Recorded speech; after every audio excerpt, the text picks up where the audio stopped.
wabarakatuh. Halo teman-teman, perkenalkan nama saya Nima Denia Lestari, nomor absen 29, saya dari kelas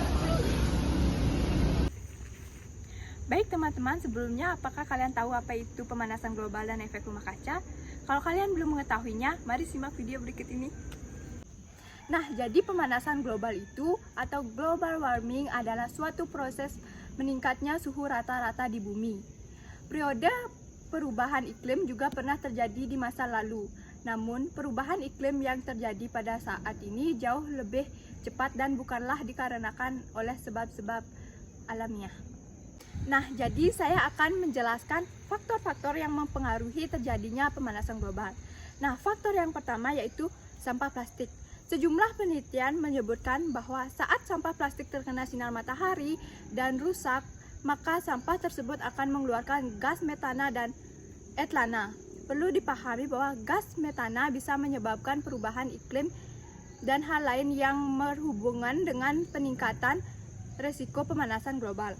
Yang kedua ada penebangan hutan. Ini menjadi salah satu penyebab utama gas karbon dioksida yang ada di bumi jika hutan terus-menerus ditebang tanpa melakukan penanaman kembali atau reboisasi.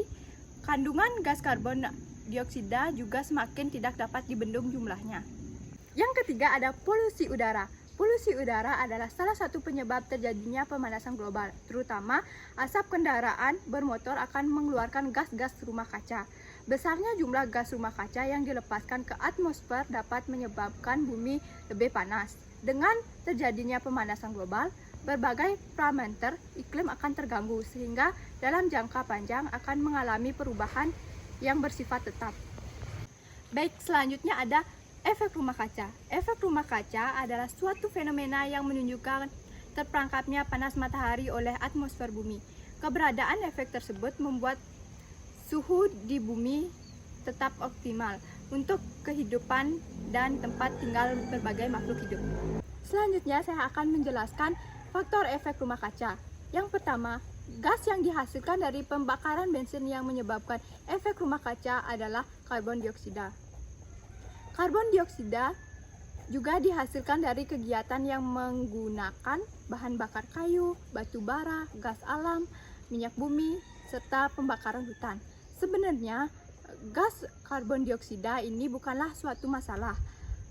Temperatur bumi akan terlalu dingin dan semua air bisa membeku jika tidak ada gas karbon dioksida di atmosfer.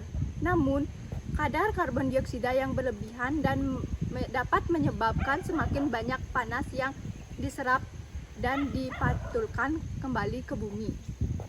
Yang kedua ada kegiatan yang menghasilkan gas metana, seperti kegiatan industri yang memproduksi bahan baku, kegiatan pembakaran biomas yang tidak sempurna.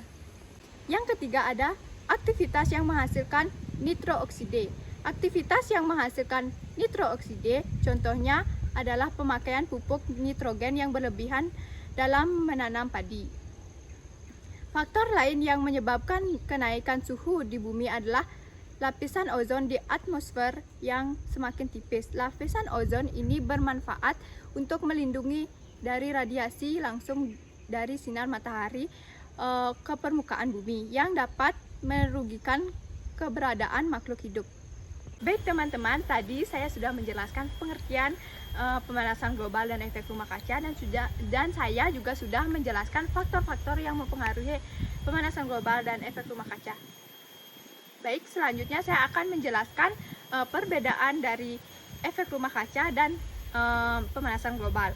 Jadi, efek rumah kaca adalah suatu proses pemanasan bumi yang disebabkan oleh radiasi matahari yang masuk menembus atmosfer. Biasanya, efek rumah kaca tersebut terjadi secara alami. Sementara pemanasan global merupakan peningkatan suhu bumi diakibatkan oleh banyaknya zat pencemar atau polutan dalam udara. Pemanasan global ini kebanyakan terjadi akibat aktivitas manusia. Baik, sekian materi yang dapat saya jelaskan dan saya paparkan. Apabila terdapat kesalahan kata atau perbuatan saya mohon maaf. Akhir kata saya tutup dengan Prama Santi. Om Santi Santi Santi.